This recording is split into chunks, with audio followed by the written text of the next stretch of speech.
Hello once again, this is Brother Teacher.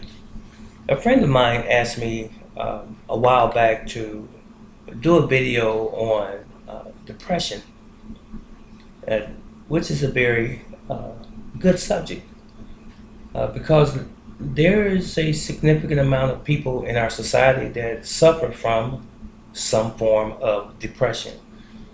And uh, what I have found is that it stems from many things.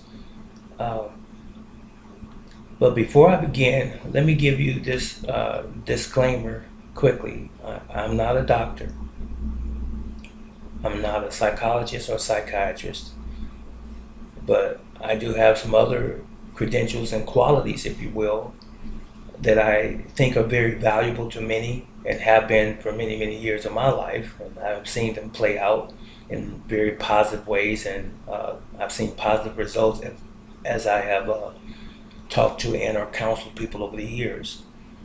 But I just wanted to say that you don't necessarily need to go to the man in the white coat or lay on the table or the bed and divulge your whole life story just to get some resolution or some peace of mind when you're going through depression. Someone might say, well, that's pretty bold of you to make that statement. What credentials do you have to even make such a statement? Well, let me say this. My credentials are the credentials of life. It's living well over 55 years and having a plethora of life experiences, both failures and successes. And this is by which I come to many conclusions in my life and many resolutions in my life as well.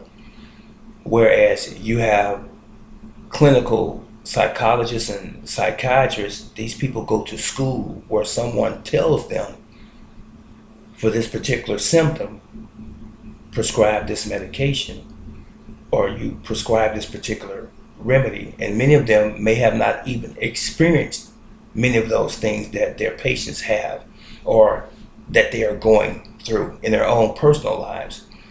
Many things that I am giving you information on or giving you my viewpoint on, I have experienced it personally, or I have been part of someone else's life who has gone through those same and or similar experiences.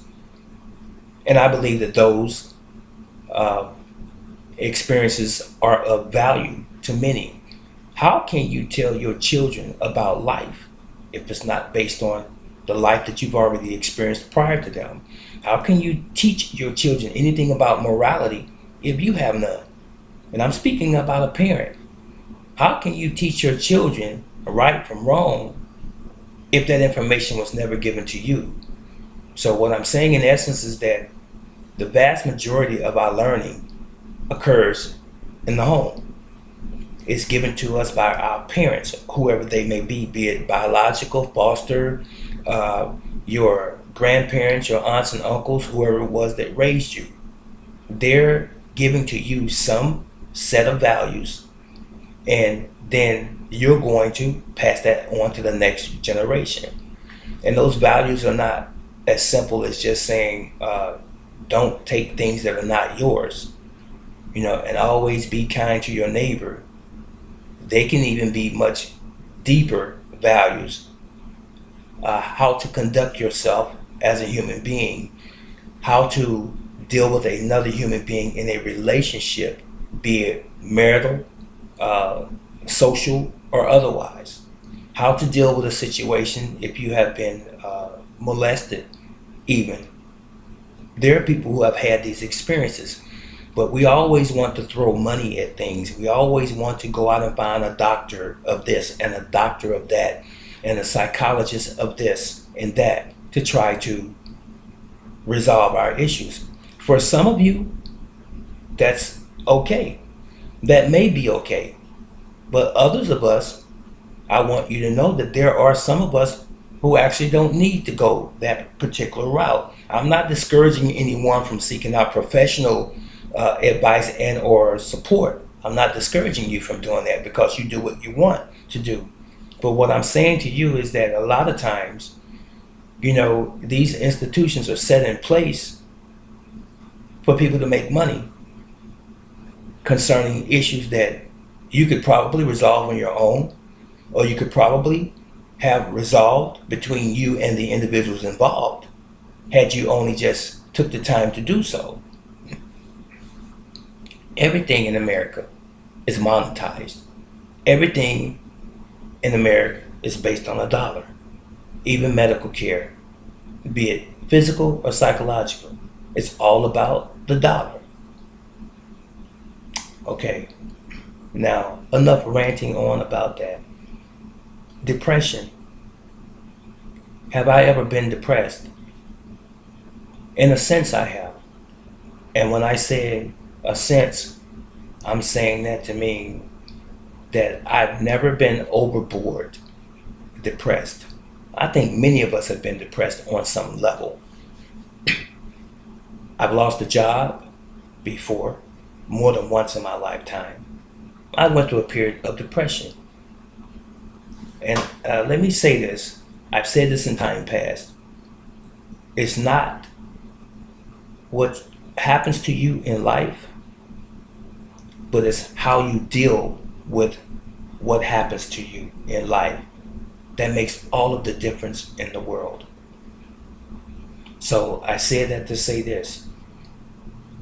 When I lost my job, or my second job as a young adult or middle-aged man, I didn't go out wanting to harm someone. That's me. I didn't go out wanting to harm myself. And I didn't go out wanting to drink all of the alcohol and the beers and the liquor that I possibly could to sort of get away from the problem or the idea of losing my job. I didn't harm myself physically. I didn't go take any drugs. I just dealt with it. There are things that happen to us in life that we don't control. Oftentimes don't understand how or why it occurred, but it does. It's that thing called life. Life just happens. So what I have found is that oftentimes people who are very erratic and very overly stressed and depressed at the issues of life, these things did not occur as an adult. These things are systemic and that they came from our childhood. And you heard me say this before, possibly.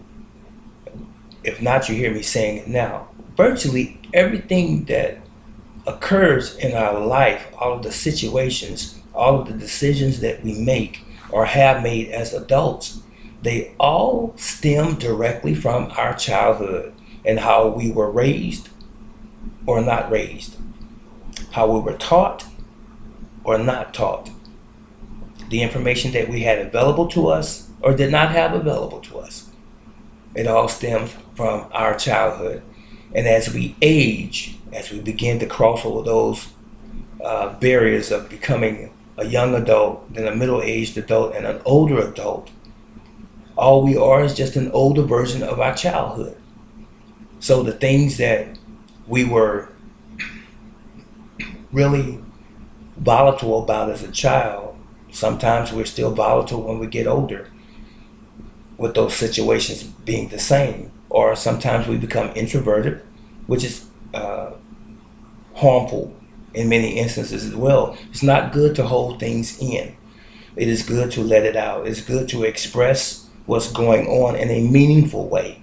Hopefully talk to someone who will listen and hopefully pick up some healthy habits, start an exercise regimen, start or become a member of a book club, start reading things positive, get out, see and experience nature, pick up a hobby that's going to be enlightening to you, something that you enjoy, as opposed to sitting around and moping and complaining about someone has done me wrong, or thinking of being vindictive to sometimes, oftentimes, someone that has possibly done you wrong, or that you have felt that has done you wrong.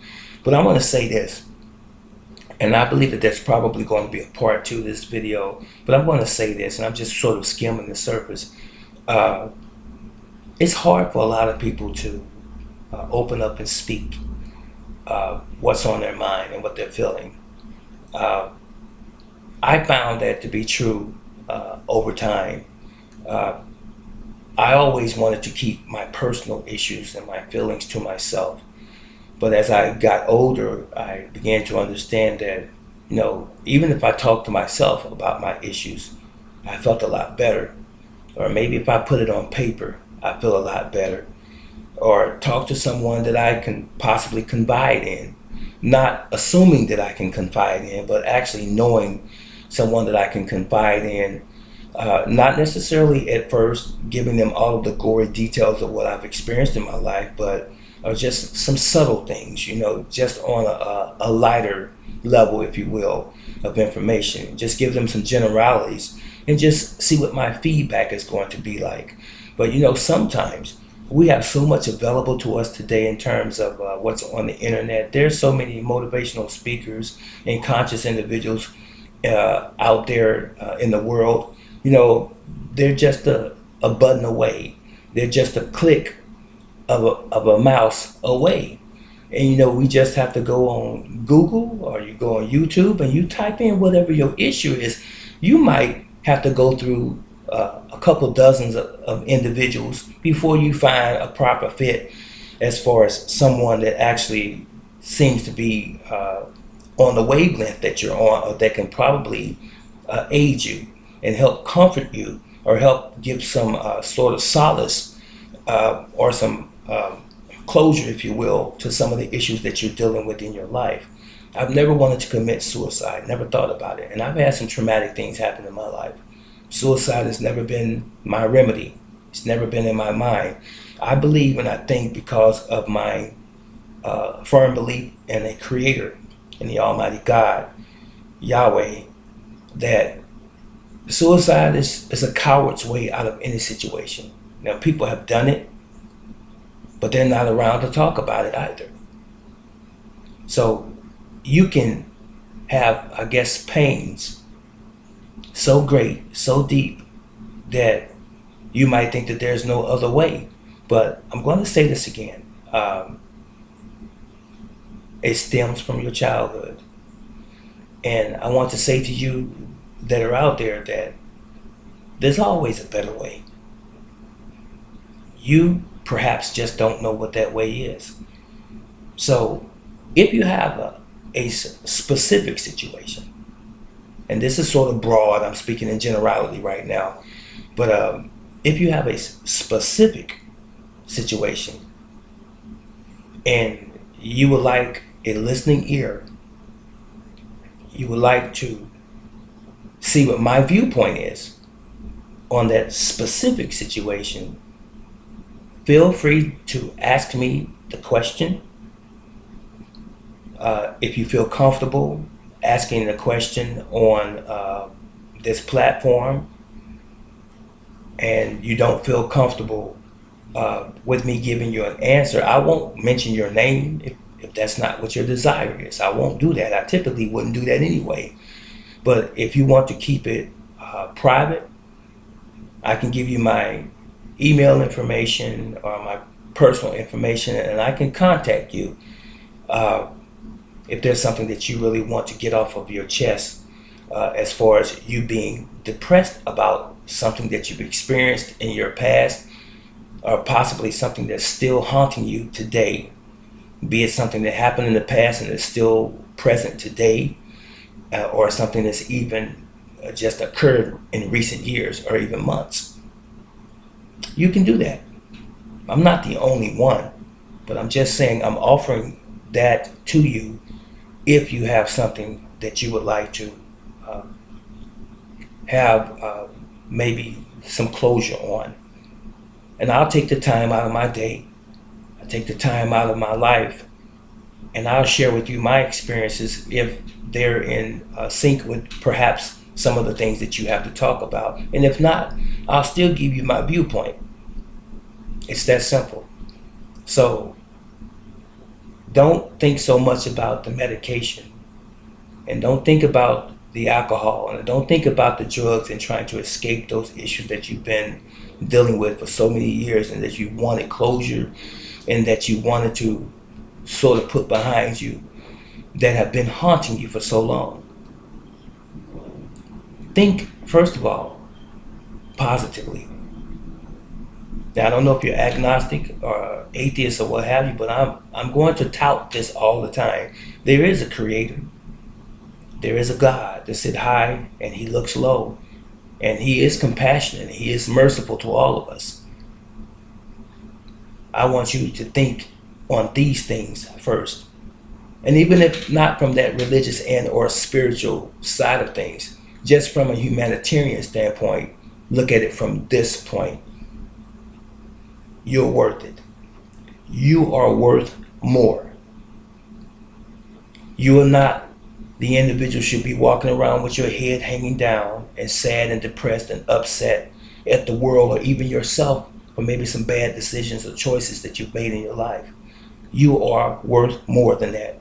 And I want to tell you, if no one else has told you this, or no one else has told you this in a long time, if you've never heard it before, I want to tell you plainly, I love you. If you feel like no one else does, brother teacher, Reginald, I do indeed love you. And as I always say, the Almighty loves you as well. So that was it. If you have any questions, if you have any comments, if you have any concerns, please leave them in the comment section below, and I will respond to you. Much success in your life. So long.